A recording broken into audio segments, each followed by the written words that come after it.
ഇനി നമുക്ക് monthly returns എങ്ങനെ ഫയൽ ചെയ്യുന്നു നോക്കാം. ഇവിടെ GST ഡിപ്പാർട്ട്മെന്റിലേക്ക് നമുക്ക് എല്ലാ മാസവും മന്ത്ലി റിട്ടേൺ ഫയൽ ചെയ്യേണ്ടതുണ്ട്. നമ്മുടെ സെയിൽസിന്റെ ഡേറ്റ അപ്ലോഡ് ചെയ്യേണ്ടതുണ്ട്. ഇപ്പോൾ കോമ്പോസിഷൻ ടാക്സ് ഉള്ളവർക്ക് 3 മാസത്തിലൊരിക്കൽ അപ്ലോഡ് ചെയ്താൽ മതിയാകും. റെഗുലർ ടാക്സ് പേയേഴ്സിനാണെന്നുണ്ടെങ്കിൽ എല്ലാ മാസവും ഇത് അപ്ലോഡ് ചെയ്യാം. GST രജിസ്ട്രേഷൻ ഉള്ളവർക്ക് എല്ലാ മാസവും ഇത് അപ്ലോഡ് ചെയ്യേണ്ടതാണ്. അതിന് വേണ്ടുന്ന ഡേറ്റ ചിലപ്പോൾ നിങ്ങളുടെ ടാക്സ് പ്രാക്ടീഷണർ ആയിരിക്കാം അപ്ലോഡ് ചെയ്യുന്നത്. അദ്ദേഹത്തിന് വേണ്ടുന്ന ഡേറ്റ നമുക്ക് എടുക്കുന്നത് എങ്ങനെ നോക്കാം. ഇല്ല, നിങ്ങളുടെ സ്ഥാപനത്തിൽ തന്നെ ഒരു സ്റ്റാഫാണ് അത്, അക്കൗണ്ടന്റ് തന്നെയാണ് അത് ഫയൽ ചെയ്യുന്നതെങ്കിൽ അതും എങ്ങനെയാണ് ചെയ്യുന്നതെന്ന് നോക്കാം. റിപ്പോർട്ട്സിനകത്ത് മന്ത്ലി റിട്ടേൺസ് എന്ന് പറഞ്ഞൊരു സെക്ഷൻ ഉണ്ട്. അതിനകത്ത് GSTR 1 എന്ന് പറഞ്ഞ റിപ്പോർട്ടുണ്ട്. ഈ റിപ്പോർട്ടാണ് മെയിനായിട്ട് നമുക്ക് ഔട്ട്വേർഡ് സപ്ലൈ എടുക്കാൻ വേണ്ടിയിട്ട് ഉപയോഗിക്കുന്നത്. ഇതിൽ നമുക്ക് ഫെബ്രുവരി മാസത്തെ ഒന്ന് നോക്കാം. 1/2/24, 29/2/24. ഇവിടെ നമുക്ക് ബ്രാഞ്ചസ് ഇവിടുന്ന് തന്നെ ചൂസ് ചെയ്യാം. കാര്യം ഇപ്പോൾ നമുക്ക് മൾട്ടിപ്പിൾ ബ്രാഞ്ചസ് ഉള്ളവർക്ക് സെപ്പറേറ്റ് ആയിട്ടാണ് ഇത് ഫയൽ ചെയ്യേണ്ടതെങ്കിൽ ഒരു ബാക്ക് ഓഫീസ് ആയിരിക്കും ഉണ്ടാവുക. അപ്പോൾ ഇത് ഓരോ ബ്രാഞ്ചിലെയും ഡേറ്റയിൽ പോയി ലോഗിൻ ചെയ്ത് ചെയ്യുന്നതിന് പകരം ഇവിടെ നിന്നുകൊണ്ട് തന്നെ നമുക്ക് ബ്രാഞ്ച് ചൂസ് ചെയ്ത് ചെയ്യാവുന്നതാണ്. നമ്മളിപ്പോൾ HO ചൂസ് ചെയ്തു. then ഇവിടെ നമുക്ക് പല ഓപ്ഷൻസ് ഉണ്ട്. ഇപ്പോൾ സെയിൽസ്, സർവീസ്, ഇങ്ങനെ പല ആക്ടിവിറ്റി നമ്മൾ ചെയ്യുന്നുണ്ടാവുമല്ലോ. അപ്പോൾ ഈ സർവീസ് എന്ന് പറയുന്നത് നമുക്കിപ്പോൾ ഇലക്ട്രോണിക് ഡിവൈസുകളോ അല്ലെങ്കിൽ വേറെ എന്തെങ്കിലും സർവീസ് ഇത് നമ്മൾ ചെയ്യുന്നുണ്ട്, ജോബ് ഷീറ്റ് ജനറേറ്റ് ചെയ്യുന്നുണ്ട്, അത് നമുക്ക് ഇതിൽ ഇൻക്ലൂഡ് ചെയ്യുകയാണ് എന്നുള്ളതിന് വേണ്ടിയിട്ടാണ്. ഇപ്പോൾ നമുക്ക് സെയിൽസ് ആദ്യം നോക്കാം. സെയിൽസ് B2C, B2B, പിന്നെ വേറെ സീരീസുകളുണ്ട്. ഇത് മൾട്ടിപ്പിൾ സീരീസ് ചെയ്യാൻ വേണ്ടിയിട്ടുള്ള ഓപ്ഷൻ ഇട്ടിരിക്കുന്നതാണ്. പല ബിൽ നമ്പേഴ്സ്, പല സീരീസ് വേണം എന്നുള്ളവർക്ക്. യൂഷ്വലി നമുക്ക് B2Cയും B2B ആയിരിക്കും വരിക. നമ്മൾ അത് രണ്ടും ഇപ്പോൾ ചൂസ് ചെയ്ത് കാണിക്കുകയാണ്. B2B, B2C, then debit not, credit note include ചെയ്യണമെന്നുണ്ടെങ്കിൽ അത് ഇൻക്ലൂഡ് ചെയ്യാം.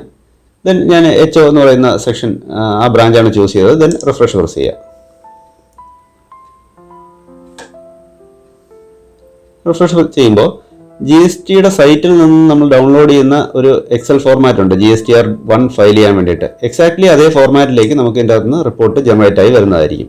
ഈ കാണുന്ന കോളംസ് എല്ലാം ആ എക്സലിൽ ഉള്ളതുപോലെ തന്നെ ആയിരിക്കും. ഇതിൽ B2B ഉണ്ട്, B2CL ഉണ്ട്, B2CS ഉണ്ട്. ഇതിലൊന്നും ഇപ്പോൾ ഡേറ്റ ഇല്ലാത്തത് B2B മാത്രമാണ് ഇതിൻ്റെ അകത്ത് അടിച്ചിരിക്കുന്നത്, ഈ ബ്രാഞ്ചിൽ എൻ്റർ ചെയ്തിരിക്കുന്നത്. അതുകൊണ്ടാണ്. Then credit note registered, unregistered, എക്സ്പോർട്ടോ അങ്ങനെ എന്തെങ്കിലും ഉണ്ടെങ്കിൽ അത് കാണിക്കും. എക്സംപ്റ്റ്, ടാക്സിൽ വേണ്ടാത്ത ഐറ്റംസ് ബില്ല് ചെയ്തിട്ടുണ്ട്, അത് ഫയൽ ചെയ്യാൻ ഉദ്ദേശിക്കുന്നുണ്ടെങ്കിൽ അത് കാണിക്കും. Then HSN SAC, HSN wise summary. HSN code എന്ന് പറയുന്നത് ഓരോ പ്രോഡക്റ്റ് കാറ്റഗറിക്കും വേണ്ടിയിട്ട് ഗവൺമെൻറ് നിശ്ചയിച്ചിട്ടുള്ള ഒരു കോഡാണ്. ആ കോഡിനെ ബേസ് ചെയ്തിട്ട് റിപ്പോർട്ട് അതിൻ്റെ അകത്ത് സബ്മിറ്റ് ചെയ്യേണ്ടതുണ്ട്, അതും വരും. ദെൻ ഡോക്യുമെൻറ്റ്സ്, നമ്മൾ എത്ര ഇൻവോയ്സ് അപ്ലോഡ് ചെയ്യുന്നുണ്ട്, ഇത്രാമത്തെ നമ്പർ മുതൽ ഇത്രാമത്തെ നമ്പർ വരെ 20 ഇൻവോയ്സ് നമ്മൾ അപ്ലോഡ് ചെയ്യുന്നുണ്ട്. ഒരെണ്ണം ക്യാൻസൽഡ് ആണ് അതിൽ. ദെൻ റെസിപ്റ്റ് അക്കൗണ്ട്സിൽ വെച്ചിട്ടുള്ള റെസിപ്റ്റ് വൗച്ചേഴ്സിൻ്റെ സീരീസ് എത്ര തൊട്ട് എത്ര വരെ ഉണ്ട്, പേയ്മെൻറ്റ് വൗച്ചേഴ്സിൻ്റെ ഡീറ്റെയിൽസും കാണിക്കണം. ഇത്രയും ഡേറ്റയാണ് നമുക്കിതിൽ സബ്മിറ്റ് ചെയ്യേണ്ടത്. ഇത് ഇത്രയും എടുക്കുക. ദെൻ എക്സ്പോർട്ട് ബട്ടൺ പ്രസ് ചെയ്യുക. അപ്പോൾ നമുക്കൊരു എക്സലിലേക്ക് ഈ ഡേറ്റ ഫുള്ളായിട്ട് ഷീറ്റ് വൈസ് നമുക്ക് എക്സ്പോർട്ടായി വരും. അപ്പോൾ നമ്മൾ എൻ്റർ ചെയ്ത് അതേപോലെ ഷീറ്റായിട്ട് തന്നെ നമുക്കിത് കിട്ടും. ഈ എക്സൽ സേവ് അല്ല കൊടുക്കേണ്ടത്, സേവ് ആസ് ആണ്. കാര്യം ഇതൊരു ടെമ്പററി ഫയലിലേക്ക് സേവ് ആയിട്ടാണ് ഇത് ഓപ്പൺ ആയി വരുന്നത്. അത് നമ്മുടെ ആപ്ലിക്കേഷൻ പാത്തിലായിരിക്കും. അപ്പോൾ നിങ്ങൾക്ക് ഇഷ്ടമുള്ളൊരു പാത്തിലേക്ക് ഇത് ചെയ്യാൻ വേണ്ടിയിട്ട് ഫയൽ എടുക്കുക, സേവ് ആസ് കൊടുക്കുക. എവിടെയാണെന്ന് വെച്ചാൽ ഇപ്പോൾ ഡെസ്ക്ടോപ്പിലാണെങ്കിൽ ഡെസ്ക്ടോപ്പിലേക്ക് ഒരു പേര് കൊടുത്ത് സേവ് ചെയ്യുക. എന്നിട്ട് ആ ഫയൽ നമ്മൾ ടാക്സ് പ്രാക്ടീഷണറിന് അയച്ചു കൊടുക്കുക. ഇതാണ് യൂഷ്വലി നമ്മൾ ചെയ്യേണ്ട ഒരു പ്രോസസ്സ് ഔട്ട്വേർഡ് സപ്ലൈക്ക് വേണ്ടിയിട്ട്. ഇത് നമ്മൾ സെയിൽ ചെയ്ത കാര്യങ്ങളാണ് ഇതിൻ്റെ അകത്ത് ഇൻക്ലൂഡ് ചെയ്തിട്ടുള്ളത്. ഇപ്പോൾ ചില ടാക്സ് പ്രാക്ടീഷണേഴ്സ് അവർ പറയും നമ്മുടെ GST സൈറ്റിൽ പർച്ചേസിൻ്റെ ഡേറ്റാസ് വന്ന് കിടപ്പം. നമ്മുടെ പർച്ചേസിൻ്റെ ഡേറ്റാസ് നമ്മുടെ വെൻഡേഴ്സ് അപ്ലോഡ് ചെയ്യുമ്പോൾ നമ്മുടെ GST നമ്പറിൻ്റെ അണ്ടറിൽ വന്ന് കിടപ്പുണ്ടാവും. അപ്പോൾ അത് ക്രോസ് ചെക്ക് ചെയ്യാൻ വേണ്ടിയിട്ട് അവർ ചിലപ്പോൾ റിപ്പോർട്ട് ചോദിക്കാൻ സാധ്യതയുണ്ട്. അങ്ങനെ ഉണ്ടെങ്കിൽ മന്ത്ലി റിട്ടേൺസ് എടുക്കുക. മന്ത്ലി റിട്ടേൺസിനകത്ത് ഇൻവേർട്ട് സപ്ലൈ എന്ന് പറഞ്ഞ റിപ്പോർട്ടുണ്ട്. ഇൻവേർട്ട് സപ്ലൈ സെലക്ട് ചെയ്യുക. 1/2/24, 29/2/24. ഞാൻ HO തന്നെയാണ് ചൂസ് ചെയ്യുന്നത്. ദെൻ GST എല്ലാ GSTയും ചൂസ് ചെയ്തിട്ടുണ്ട്. പർച്ചേസിനകത്ത് നമുക്ക് പല സീരീസ് ഇതേപോലെ ചെയ്യാം. മെയിനായി GST റൂട്ട് എന്നൊക്കെ പറഞ്ഞിട്ട് സീരീസ്, DC എന്നൊക്കെ പറഞ്ഞ സീരീസുകളുണ്ട്. അതിൽ ഏതൊക്കെ സീരീസിലാണോ നമ്മൾ ഡേറ്റ എൻ്റർ ചെയ്തിട്ടുള്ളത്, അതിൽ ഏതൊക്കെ സീരീസാണോ നമ്മൾ GSTക്കകത്ത് ഇൻക്ലൂഡ് ചെയ്യാൻ ഉദ്ദേശിക്കുന്നത് അത് ചൂസ് ചെയ്യുക. ഇവിടെയും പല ഓപ്ഷൻസ് ഉണ്ട്. HSN കാണിക്കണോ, ക്രെഡിറ്റ് നോട്ട് കാണിക്കണോ, ഇങ്ങനെ നമുക്ക് പല ഓപ്ഷൻസ് ഇവിടെ ഉണ്ട്. അത് ആവശ്യമുള്ളത് നിങ്ങൾ സെലക്ട് ചെയ്യുക. കാര്യം നിങ്ങൾ എൻ്റർ ചെയ്യുന്ന ഡേറ്റ അനുസരിച്ചിട്ട് മാത്രമേ ഇതിൻ്റെ ഉപയോഗം പറഞ്ഞു തരാൻ പറ്റുള്ളൂ. ഇപ്പോൾ GST വൗച്ചർ എന്താണെന്ന് ഞാൻ പറഞ്ഞുതരാം. GST വൗച്ചർ എന്ന് ഉദ്ദേശിക്കുന്നത് ഇപ്പോൾ നമ്മുടെ ബിസിനസ്സിൻ്റെ ആവശ്യത്തിന് വേണ്ടി നമ്മൾ മേടിക്കുന്ന സാധനങ്ങൾക്ക് പല സാധനങ്ങൾക്കും നമുക്ക് ഇൻപുട്ട് ടാക്സ് ക്രെഡിറ്റ് എടുക്കാൻ പറ്റും. ഇപ്പോൾ നമ്മളൊരു കമ്പ്യൂട്ടർ മേടിച്ചു, ബില്ലിങ്ങിന് വേണ്ടിയിട്ട് നമ്മളൊരു കമ്പ്യൂട്ടർ മേടിച്ചു. അത് ആക്ച്വലി നമ്മൾ സെയിൽ ചെയ്യാൻ ഉദ്ദേശിക്കുന്ന ഗുഡ്സ് അല്ല, പക്ഷേ നമ്മൾ നമ്മുടെ ബിസിനസ്സിൻ്റെ ആവശ്യത്തിന് വേണ്ടിയിട്ട് മേടിച്ചതാണെന്നുണ്ടെങ്കിൽ ആ കമ്പ്യൂട്ടർ മേടിക്കുമ്പോൾ കിട്ടുന്ന ബില്ലിൻ്റെ ടാക്സ് നമുക്ക് ഇൻപുട്ട് ടാക്സ് ക്രെഡിറ്റ് എടുക്കാവുന്നതാണ്. അപ്പോൾ അതേപോലെയുള്ള പർച്ചേസ് നമ്മൾ ഇതിൻ്റെ എൻട്രി ചെയ്തിട്ടുണ്ടെങ്കിൽ അത് ഇൻക്ലൂഡ് ചെയ്യണമെന്നുള്ളതാണ് ചോദിക്കുന്നത്. അത് ഇൻക്ലൂഡ് ചെയ്യണമെന്നുണ്ടെങ്കിൽ അത് ടിക്ക് ചെയ്യുക, ദെൻ റിഫ്രഷ് ചെയ്യുക. റിഫ്രഷ് ചെയ്യുമ്പോൾ ഒരു ഡേറ്റ കിട്ടും. ആ ഡേറ്റയ്ക്കകത്ത് bill number, bill date, invoice number, invoice date, then GST. ഈ ബിൽ നമ്പറും ബിൽ ഡേറ്റ് എന്ന് പറയുന്നത് നമ്മുടെ സിസ്റ്റത്തിൻ്റെ ഒരു റെഫറൻസ് നമ്പറും നമ്മുടെ സിസ്റ്റത്തിൽ ഇത് അക്കൗണ്ട് ചെയ്ത ഡേറ്റുമാണ്. ഇൻവോയ്സ് നമ്പർ, ഇൻവോയ്സ് ഡേറ്റ് എന്ന് പറയുന്നത് വെണ്ടറുടെ ബില്ലിലുണ്ടായിരുന്ന ഡേറ്റയാണ്. പിന്നെ അവരുടെ GST നമ്പർ, വെണ്ടറുടെ പേര്, ദെൻ ബിൽ വാല്യൂ, GSTയുമായിട്ട് ബന്ധപ്പെട്ട് വരുന്ന എല്ലാ ഡേറ്റാസും ഇതിൻ്റെ അകത്തുണ്ടാവും. ഇത് എക്സ്പോർട്ട് ചെയ്ത് ടാക്സ് പ്രാക്ടീഷണർ കൊടുക്കുമ്പോൾ അവർക്ക് GST സൈറ്റിൽ വന്നിട്ടുള്ള പർച്ചേസ് ബില്ലുമായിട്ട് ഇത് മാച്ച് ചെയ്യാം. അത് എന്തിനാണ് അത് മാച്ച് ചെയ്യുന്നതെന്ന് വെച്ചാൽ, ഇപ്പോൾ ചില വെൻഡേഴ്സ് അവർ GST ഫയൽ ചെയ്തിട്ടുണ്ടാവില്ല, പക്ഷേ നമ്മൾ അത് നമ്മുടെ സിസ്റ്റത്തിലേക്ക് ആ പർച്ചേസ് കാണിച്ചിട്ടുണ്ടാവും. അപ്പോൾ നമ്മുടെ സൈറ്റിൽ വന്നിട്ടില്ലാത്ത, നമുക്ക് ഇൻപുട്ട് ടാക്സ് ക്രെഡിറ്റ് എടുക്കാൻ പറ്റാതെ ഇരിക്കുന്ന ഇൻവോയ്സുകൾ ഏതൊക്കെയാണെന്നുള്ളത് നമുക്ക് ചെക്ക് ചെയ്യാൻ പറ്റും. അതുപോലെ നമ്മളുടെ സിസ്റ്റത്തിലേക്ക് നമ്മൾ എൻ്റർ ചെയ്യാൻ വിട്ടുപോയ ഏതെങ്കിലും പർച്ചേസ് ബില്ലുകൾ, നമ്മൾ ഒമിറ്റ് ചെയ്ത് പോയ ഏതെങ്കിലും പർച്ചേസ് ബില്ലുകൾ ഉണ്ടെങ്കിൽ അത് സൈറ്റിൽ ചിലപ്പോൾ വന്ന് കിടപ്പുണ്ടാവും. അപ്പോൾ ഈ പർച്ചേസ് ബില്ല് കാണാനില്ലല്ലോ എന്ന് പറഞ്ഞിട്ട് അദ്ദേഹം നമ്മളെ ഇൻറ്റിമേറ്റ് ചെയ്യും. നമുക്കത് ചെക്ക് ചെയ്യാൻ പറ്റും. ഒരു ഡബിൾ ചെക്കിങ് നമുക്ക് സാധ്യമാവും. അതിന് വേണ്ടിയിട്ടാണ് അത് ഉപയോഗിക്കുന്നത്. അതിൽ തന്നെ പിന്നെ പല റിപ്പോർട്ട്സ് ഉണ്ട്. ഇപ്പം നേരത്തെ ഞാൻ GSTR 1 പറഞ്ഞ പോലെ തന്നെ നമ്മൾ ഔട്ട്വേർഡ് സപ്ലൈ കണ്ടതുപോലെ തന്നെ ഇൻവേർട്ട് സപ്ലൈ എന്ന് പറഞ്ഞ റിപ്പോർട്ടുണ്ട്. അത് ഇൻവേർട്ട് സപ്ലൈ അല്ല, ഔട്ട്വേർഡ് സപ്ലൈ എന്ന് പറഞ്ഞ റിപ്പോർട്ടുണ്ട്. അത് നമ്മുടെ ഔട്ട്വേർഡാണ്, നമ്മൾ സെയിൽ ചെയ്ത ഐറ്റംസ് ഒരുമിച്ച് കാണിക്കാൻ വേണ്ടിയിട്ടാണ്. അതിൻ്റെ അകത്ത് നേരത്തെ കാണിച്ച പോലെ ഷീറ്റ് വൈസ് ഒന്നും ആയിരിക്കില്ല വരുന്നത്, കൺസോളിഡേറ്റഡ് ആയിട്ടായിരിക്കും വരുന്നത്. അതിൽ സെയിൽസ് B2C, B2B ചൂസ് ചെയ്തു, HO. ഇതിൽ ഷീറ്റ് വൈസ് വരില്ല, അതിന് പകരം ഒരുമിച്ചായിരിക്കും വരുന്നത്. ഓരോ ബില്ലിൻ്റെ സമ്മറി ആയിട്ട് എല്ലാ ഡീറ്റെയിൽസും അതിൻ്റെ അകത്തുണ്ടാവും. അപ്പോൾ ഇത് ചില ടാക്സ് പ്രാക്ടീഷണേഴ്സ് ഡയറക്റ്റ് നമ്മൾ കൊടുക്കുന്ന എക്സൽ ഫയൽ അല്ല, അവർ ചിലപ്പോൾ ടാലിയിലോട്ട് എന്തെങ്കിലും കൺവേർട്ട് ചെയ്തിട്ടാണ് ചെയ്യുന്നതെങ്കിൽ നമുക്ക് ഈ റിപ്പോർട്ട് ആയിരിക്കും അവർക്ക് എടുത്ത് കൊടുക്കേണ്ടത്. ദെൻ റിപ്പോർട്ടിനകത്ത് നമുക്ക് HSN വൈസ് കുറേ റിപ്പോർട്ട്സ് ഉണ്ട്. ചില ഒരു HSN വൈസ് സമ്മറി ചോദിക്കും. ചിലപ്പോൾ ഒരു ഇയർ തീരുന്ന സമയത്തോ അല്ലെങ്കിൽ ഇടയ്ക്ക് എല്ലാ മാസവും ചോദിക്കുന്നവരുണ്ട്. അത് കൊടുക്കുക, റിഫ്രഷ് ചെയ്യുക, ആ HSN വൈസ് ഒരു ഗ്രൂപ്പ് നമുക്ക് കിട്ടും.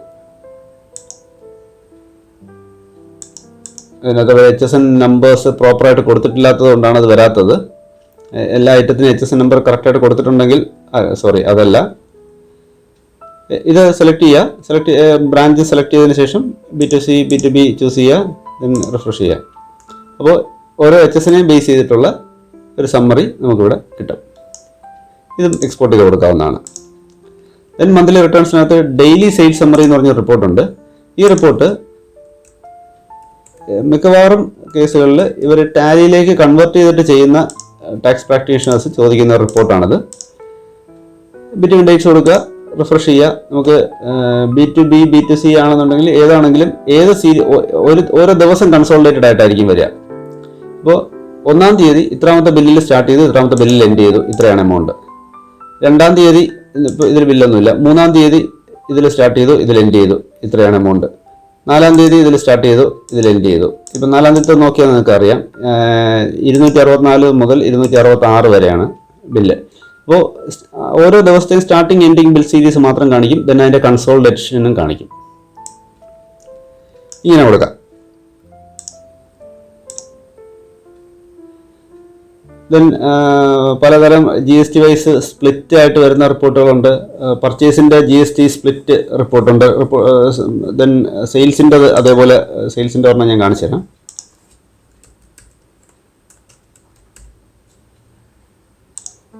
ഇതെന്തിനാണ് ഉപയോഗിക്കുന്നതെന്ന് വെച്ചാൽ ഒരു പർട്ടിക്കുലർ GSTയുടെ സെക്ഷൻ പ്രത്യേകമായിട്ട് അങ്ങനെ ഓരോ സെക്ഷനായിട്ട് റിപ്പോർട്ട് കിട്ടും. അപ്പോൾ ഇതിനകത്ത് അവർ ഈ ഡേറ്റയ്ക്കകത്ത് എത്രത്തോളം ടാക്സ് സ്പ്ലിറ്റപ്പ് ഉണ്ടെന്നുള്ള എനിക്കറിയില്ല. ഓക്കെ, ഇതിൽ 18%, 28% ഉണ്ട്. അപ്പോൾ ഇത് കാണുമ്പോൾ നമുക്ക് ബിൽ നമ്പർ, ബിൽ ഡേറ്റ്, കസ്റ്റമറിൻ്റെ പേര്, GST നമ്പർ. ഇപ്പോൾ 0% ടാക്സിൽ ഡേറ്റ ഒന്നുമില്ല. 18%-നകത്ത് taxable amount, GST, SGST, IGST, cess ഇതൊക്കെ വരുന്നുണ്ട്. ദെൻ 28%-ൻ്റെ കുറച്ച് ഐറ്റംസ് അവർ ചെയ്തിട്ടുണ്ട്. ദെൻ റൗണ്ട് ഓഫും കൂടെ കഴിഞ്ഞിട്ട് നെറ്റ് എമൗണ്ടുമായിട്ട് നമുക്കിത് മാച്ച് ചെയ്ത് നോക്കാം. ഇത്രയാണ് മെയിനായിട്ട് ഉപയോഗിക്കുന്ന റിപ്പോർട്ട്സ്. ദെൻ ബാക്കിയുള്ള റിപ്പോർട്ട്സ് നിങ്ങളെടുത്ത് നോക്കിയാൽ മതി. അതിൻ്റെ അകത്ത് പല ടാക്സ് പ്രാക്ടീഷണേഴ്സ് ചോദിച്ചിട്ടുള്ളത് അനുസരിച്ചിട്ട് ഡെവലപ്പ് ചെയ്തിട്ടുള്ള പല റിപ്പോർട്ട്സ് ഇതിൻ്റെ അകത്തുണ്ട്. ഇത് ഓരോരുത്തരും ഓരോ രീതിയിലുള്ള റിപ്പോർട്ടാണ് യൂസ് ചെയ്യുന്നത്. ഇതിൽ GSTR 1-ഉം ഔട്ട്വേർഡ് സപ്ലൈ ഒക്കെയാണ് ഏറ്റവും മോസ്റ്റ് കോമൺ ആയിട്ട് ഉപയോഗിക്കുന്ന റിപ്പോർട്ട്. അതിൽ GSTR 1 ആണ് GST സൈറ്റിലെ ഫോർമാറ്റുമായിട്ട് മാച്ച് ചെയ്യുന്ന റിപ്പോർട്ട്. ഈ റിപ്പോർട്ട് നമുക്ക് GSTയുടെ ഓഫ്ലൈൻ ടൂളോ വേറെ ടൂൾസ് യൂസ് ചെയ്തിട്ട് GSTയുടെ സൈറ്റിലേക്ക് നമുക്ക് ഡയറക്റ്റ് അപ്ലോഡ് ചെയ്യാൻ പറ്റും. JSON ഫോർമാറ്റിലോട്ട് കൺവേർട്ട് ചെയ്തിട്ട് ഡയറക്റ്റ് നമുക്ക് അപ്ലോഡ് ചെയ്യാൻ പറ്റും. നമ്മുടെ സോഫ്റ്റ്വെയറിൽ JSON ഫോർമാറ്റിലേക്ക് തന്നെ ഡയറക്റ്റ് എടുക്കുന്ന ഒരു മെത്തേഡ് വരുന്നുണ്ട്. ആ സമയത്ത് നമുക്ക് ഈ റിപ്പോർട്ട് എടുത്തിട്ട് അതിൽ നിന്ന് ഡയറക്റ്റ് JSON ആയിട്ട് തന്നെ കൺവേർട്ട് ചെയ്യാം. എന്നിട്ട് ആ JSON ഫയൽ ഡയറക്റ്റ് അപ്ലോഡ് ചെയ്യാനും പറ്റും. ദെൻ ഫർദർ അടുത്ത അപ്ഡേറ്റിൽ വരുന്നത് നമുക്ക് ഡയറക്റ്റ് ഫയലിംഗ്, GST സൈറ്റിലേക്ക് ഡയറക്റ്റ് ഫയലിങ്ങിനുള്ള ഓപ്ഷൻ വരുന്നുണ്ട്. അപ്പോൾ കുറച്ചുകൂടെ അത് ഈസി ആയി മാറും. ഇത്രയാണ് GST റിട്ടേൺ ഫയലിങ്ങിനെ പറ്റി പറയാനുള്ളത്. മനസ്സിലായി കാണുമെന്ന് വിചാരിക്കുന്നു. ഇല്ലെങ്കിൽ നിങ്ങൾ ആ വീഡിയോ ഒന്നുകൂടെ റിപ്പീറ്റ് ചെയ്ത് കണ്ടാൽ ഒരു ക്ലാരിറ്റി കിട്ടും. ഇല്ലെങ്കിൽ ഇൻഫോലാബിൻ്റെ കസ്റ്റമർ കെയർ നമ്പറിലേക്ക്, മുകളിൽ കാണുന്ന കസ്റ്റമർ കെയർ നമ്പറിലേക്ക് വന്നാൽ അവർ ഡീറ്റെയിൽ ആയിട്ട് എക്സ്പ്ലെയിൻ ചെയ്തും കൂടെ തരും.